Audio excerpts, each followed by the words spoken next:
महाराज, भगवान स्वयं कह रहे हैं कि मुझे पाना आसान है, लेकिन कब? जब भगवान की तरकीब मान लो। जैसे कोई ट्रक खड़ा है और ट्रक को स्टार्ट करना है, तो बिना चाबी के ट्रक को धक्का मार के स्टार्ट कर पाओगे? लेकिन इतनी छोटी चाबी मिल जाए तो उतना बड़ा ट्रक स्टार्ट, है ना? तो हैं तो भगवान बहुत बड़े, सर्वाधार हैं, अखिल ब्रह्मांड के नायक हैं भाई। लेकिन ऐसे भगवान को पाना है तो भगवान कहते हैं कि मुझे पाना बिल्कुल सहज है। कैसे सहज है महाराज? बोले अनन्य चेता सततम, अनन्य न अन्य, सदा कोई मेरा ही, सततम शब्द आया, सदा कोई मुझे ही याद करे, सदा भगवान को याद कर। तो यो मां स्मृति नित्य सह, याद दो प्रकार का होता है, एक मन से, एक अनमने से। सदा कोई मेरा स्मरण करता रहे, कैसे? कोई और किसी का ख्याल उसको ना आए। जैसे आपके पास खूब सारे गहने हैं, ठीक है, नाक में भी है, दोनों कान में भी है, गले में भी है, अंगुलियों में अंगूठी पड़ी हुई है, सब कुछ है, पैरों में पायल पड़ी हुई है, लेकिन अचानक कान में का एक ठो गिर गया, अब क्या होगा? सारे तो हैं, बस एक गिरा है, लेकिन बार बार वही याद आएगा। अब इतने हैं, इसकी याद नहीं आएगी, कहाँ भुलाई गई रे कनवा में के, है ना? तो भगवान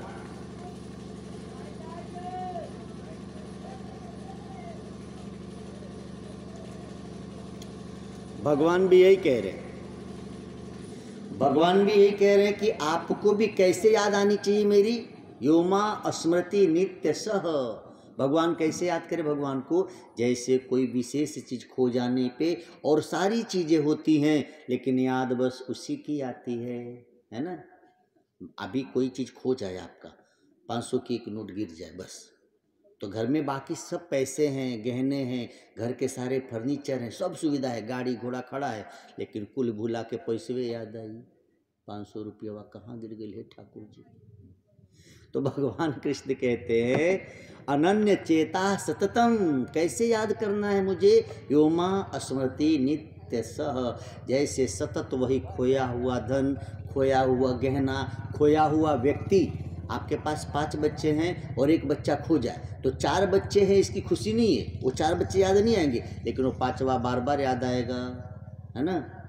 तो भगवान कहते हैं तुम्हारे पास दुनिया की सारी चीज़ें हैं, फिर भी तुम हमेशा मुझे यदि याद करते हो, यो मां स्मृति नित्य सह। अब इतना हमको करना, एक लाइन हमारे लिए कहते हैं भगवान, नीचे की लाइन अपने लिए कहते हैं तस्याहम सुलभ पार्थ, हे अर्जुन उसके लिए मैं बिल्कुल सुलभ हूँ। किसके लिए?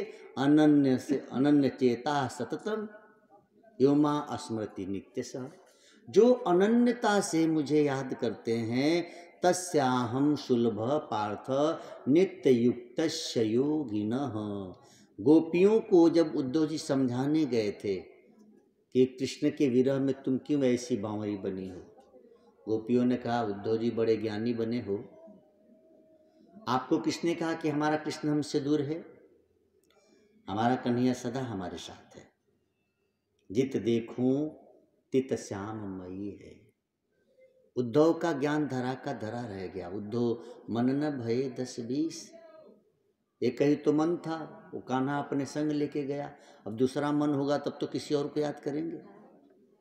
यानी आपका हमारा जीवन भी ऐसे ही हो चाहे, जैसे आप पत्नी को, पति को, पैसे को, पद को याद करते हैं, वैसे ही सतत यदि हम ईश्वर को याद करते हैं तो तस्याहम सुलभ पार्थ।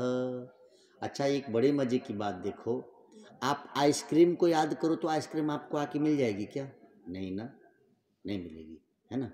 पूरी को, सब्जी को याद करो तो बनाना नहीं पड़ेगा क्या? अपने आप मिलेगा? नहीं। लेकिन भगवान को खाली याद करो, कहीं जाना नहीं पड़ेगा, वो खुदे आके मिलेगा। तस्याहम सुलभ पार्थ, दुनिया को याद करते हैं तो दुख होता है, और दुनिया को पाने के लिए मेहनत करनी पड़ती है, और मेहनत करने के बाद हमारे भाग्य में भी होना चाहिए तब मिलता है। लेकिन भगवान को पाने के लिए भाग्य में हो न हो, खाली याद करो तो भगवान खुद आके मिलता है, कुछ अलग से करना नहीं है। अच्छा, हम कर सकते हैं, देखो, और कुछ भगवान कहते कि भाई मुझे फलानी वस्तु चढ़ाओ तो मैं मिलूँगा, ऐसे ऐसे करो तो मैं मिलूँगा, तो हर कोई नहीं कर सकता। जैसे भगवान कहते कि भाई जो मथुरा आएंगे उनको मिलूँगा, तो गरीब आदमी कैसे जाएगा।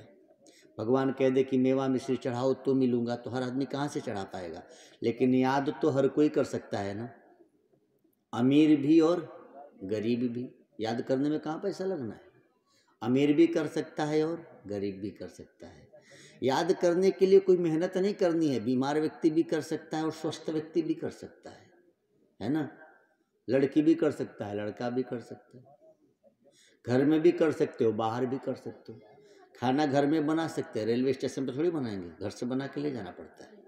लेकिन भगवान को याद तो कहीं भी कर सकते हैं। ऐसी बात कह रहे हैं ठाकुर जी कि हम सब कर सकते हैं और सतत कर सकते हैं। आप हर जगह नहा नहीं सकते, हर जगह खा नहीं सकते, हर जगह गा नहीं सकते, हर जगह बजा नहीं सकते, हर जगह आ नहीं सकते, हर जगह जा नहीं सकते, लेकिन हर जगह ठाकुर जी को याद तो कर ही सकते हैं। और याद करो तो भगवान मिलते हैं। हम सब जितने यहाँ बैठे हैं, हम सब चाहते हैं ना भगवान हम पर दया करे। चाहते हो कि नहीं? बोला भी करो। हाँ चाहते हो। क्यों चाहते हो? बोले दया करे तभी तो सुधरेगा हालात महाराज। तो दया करो हे दीन दयाला। अब भगवान की दया तो हम चाहते हैं, लेकिन जरा सोचो क्या करोगे तो दया मिलेगी। ऐसा क्या करे कि भगवान दया कर दे। जैसे चुनरी चढ़ाने से, लड्डू चढ़ाने से, मिश्री चढ़ाने से, कि मंदिर बनवाने से, कि झाड़ू लगाने से, कि सत्संग सुनाने से, कि सत्संग सुनने से, कि मिठाई खिलाने से, है ना। क्या करें? क्या करोगे तो दया मिलेगी। दया शब्द का उल्टा करो। दया का उल्टा याद। देखो बात वही आ गई फिर। ईश्वर को पाना है, ईश्वर की दया पानी है, तो भगवान कृष्ण कहते और कुछ न करो भाई बहन, बस दया का उल्टा कर दो। क्या हुआ? याद। यानी हम करेंगे याद तो वो करेंगे दया, नहीं करेंगे याद नहीं मिलेगी दया। भगवान की दया हम चाहते हैं तो भगवान कहते हैं अनन्य चेता सततम, सतत मुझे याद करो। यो माँ स्मृति नित्य सह। यदि भगवान की दया चाहते हैं तो भगवान कहते हैं प्यारे भाई बहन, प्यारे बेटे बेटियां, है मेरे भक्त सदा मुझे याद करो। अब याद करने में कौन सी मेहनत है, लेकिन हम लोग किसको याद करते हैं? सीरियल को। आज भाई आई टीवी सीरियल याद है, हनुमान चालीसा याद नहीं। अच्छा सीरियल बरोबर याद है आज क्या आएगा, है ना। लेकिन जब रात को डर लगता है तो सीरियल याद करते हो कि हनुमान चालीसा। जय हनुमान ज्ञान गुण सागर। हाँ रात को बगीचे में आ रहे हैं अकेले, अंधेरा है, अकेले हो, दूर दूर तक कोई नज़र नहीं आ रहा है, तो क्या कहोगे? फलानी सीरियल चल रही होगी, उस समय सीरियल काम आएगी क्या? जय हनुमान ज्ञान गुण सागर। अच्छा हनुमान जी को याद किया, हनुमान जी वहाँ आए नहीं, लेकिन याद करने से बल तो आ ही जाता कि मुझे भूत नहीं पकड़ेगा। क्यों नहीं पकड़ेगा? मैं याद कर रहा हूँ हनुमान जी को। यानी अंदर विश्वास है ना कि हनुमान जी को याद करें तो हनुमान जी दया करेंगे। जब हम हनुमान चालीसा पढ़ते हैं तो वहाँ थोड़ी जाते हैं हनुमान जी गदा लेके, लेकिन अंदर से एक विश्वास है कि हम उसे याद कर रहे हैं तो पक्का दया करेगा ही। यो माँ स्मृति नित्य सह। कितनी सुंदर बात है। अनन्य चेता सततम, सततम शब्द है। सतत हम भगवान को यदि याद करें तो सतत भगवान हम पर दया करेंगे। आप याद करना बंद कर देते हो, इसीलिए वो दया करना बंद कर देते हैं।